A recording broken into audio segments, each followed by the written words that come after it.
Yana bitta yangi dom topib qo'ydim. Akalar 2 xonali Yevro remontdan chiqqan manzilni boshini ko'rsatib o'taman. Bu yerdan Shashlik City, bu yerdan Devetkadan kelish, bu yerda Asko balonining tepasi 4-etaj. Hozir videoni oxirigacha ko'ring, uyimizning ichki ko'rinishini ko'rsatib o'taman. Uyimizga kirib kelganda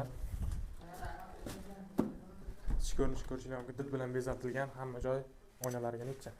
Bu yer mehmonxonamiz, o'ng qo'lda birinchi xonamiz. Lyustralar, chiroyli konditsionerlar, xon taxta, televizor, hamma narsa qoladi. Uyimizdan hech narsa olib chiqib ketilmaydi. Oshxona qismimiz. Eshiklar ham og'ir chiroyli qilib qo'yilgan. Ko'rishingiz mumkin. Did bilan bezatilgan, hamma konditsionerlari bor. Har bitta xonada xolodilniklar, mikrovolnovka. Hop, endi sanuzel hojatxonamizni ko'rsatib o'taman.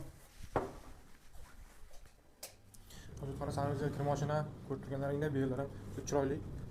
Ajoyib qilib arzonlar qilingan. Did bilan bezatilgan. Bu yotoqxona qismimiz.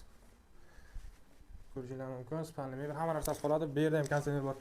Hop, uyimizning narxini $45,000 deb baholamoqdamiz. Yana nomer qoldiraman.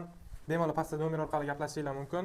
So'mga 540 million, yana savdosi bor, kelishadigan joyi bor. Bemalol aloqaga chiqishinglar mumkin. Yana bir marta hozir manzilni ko'rsatib o'taman.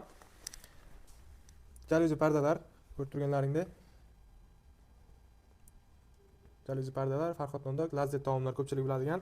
O'sha ro'parasi, Asko do'konining tepasi. Qolgan ma'lumot bemalol telefon orqali gaplashishinglar mumkin.